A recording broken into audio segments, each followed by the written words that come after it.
Dark side में आपका स्वागत है। डर और रहस्य की दुनिया में आपका सफर शुरू होता है।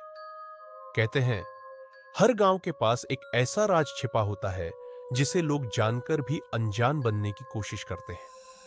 हमारे उत्तर प्रदेश के एक छोटे से गांव सदरपुर में ऐसी ही एक हवेली थी जिसके नाम से ही लोगों की रूह कांप जाती थी। वो हवेली जिसे सब काली हवेली कहते थे। लोगों का मानना था कि वहां से किसी औरत की चीखें आती हैं, बच्चों के रोने की आवाजें गूंजती हैं और कभी-कभी खिड़कियों से जलते चेहरे झांकते हैं। गांव वालों ने उस हवेली से दूरी बना ली थी। कोई भी शाम ढलने के बाद उस तरफ झांकता तक नहीं था।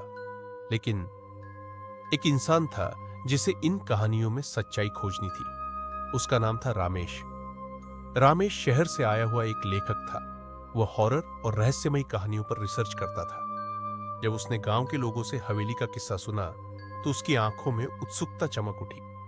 गांव वाले डर कर बोले, बाबूजी, उस हवेली में जाना मत। वहां रजनी नाम की औरत की आत्मा है।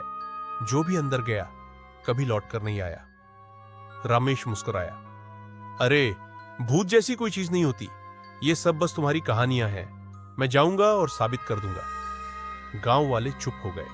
उन्हें पता था जो भी वहां गया उसका क्या हश्र हुआ। रात का समय था। चांद बादलों में छिपा हुआ था और गांव चारों तरफ सन्नाटे में डूबा। रामेश टॉर्च, कैमरा और अपनी डायरी लेकर हवेली की ओर बढ़ा। गेट जंग लगा हुआ था। जैसे ही उसने धक्का दिया, चीये की आवाज ने उसका स्वागत किया। अंदर कदम रखते ही उसे लगा जैसे हवा भारी हो गई हो। सांस लेना भी मुश्किल था। हवेली की दीवारें जर्जर थीं। हर कोने में मकड़ी के जाले और धूल। दीवारों पर पुराने पोर्ट्रेट लगे थे। एक परिवार का, पति, पत्नी और दो बच्चे। लेकिन अजीब बात यह थी कि हर तस्वीर में उनकी आंखें बेहद डरावनी लग रही थी। अचानक ऊपर से आवाज आई, किसी बच्चे के रोने की। रामेश का दिल धड़कने लगा। वह सीढ़ियां चढ़ा और टॉर्च से चारों ओर रोशनी डाली। एक कमरे में पहुंचा तो उसने देखा जमीन पर एक पुरानी गुड़िया पड़ी थी और रोने की आवाज उसी गुड़िया से आ रही थी। रामेश ने डरते डरते उसे उठाया।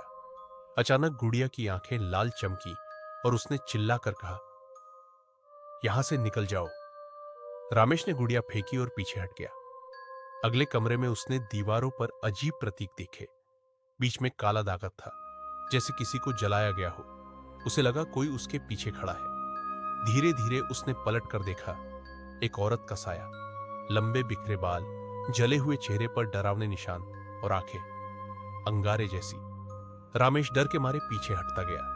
वो औरत धीरे धीरे उसकी ओर बढ़ रही थी। रामेश चिल्लाया और भागा। गेट पर पहुंचा तो वो बंद था।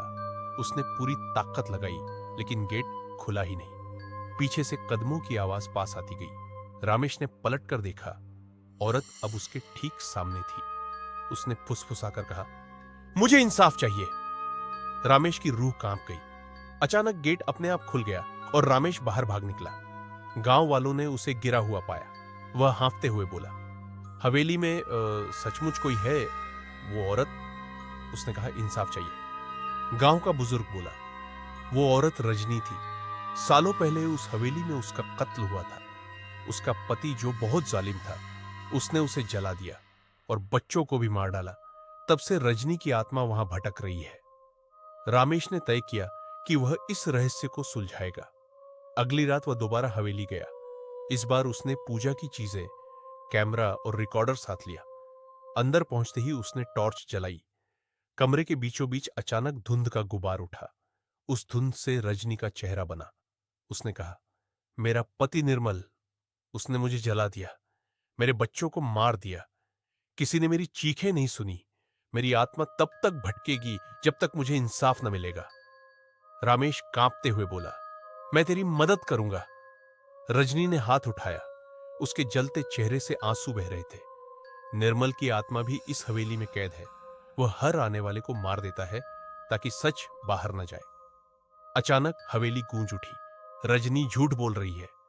दीवारें हिलने लगी, जमीन फटने लगी। एक काला धुंधलका उठा और उसमें से एक आदमी का साया निकला। वो था निर्मल।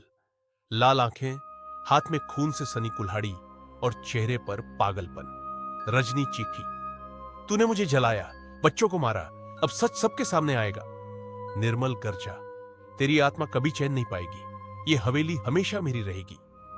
दोनों आत्माओं का टकराव शुरू हुआ। हवेली हिलने लगी, खिड़कियां टूटने लगी और आग की लपटें उठी।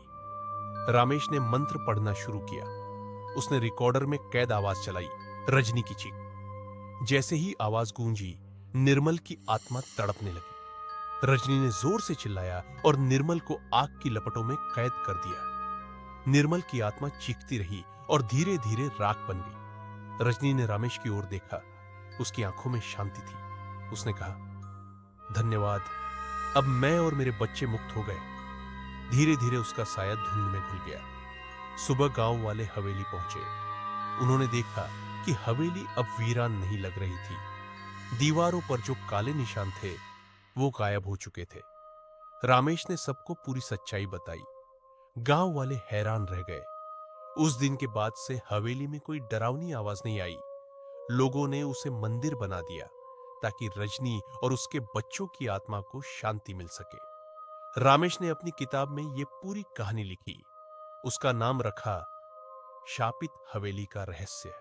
तो आज की कहानी यही खत्म होती है। अगर आपको स्टोरी पसंद आई तो वीडियो को लाइक जरूर करना। मिलते हैं ऐसी ही एक और हॉरर स्टोरी के साथ।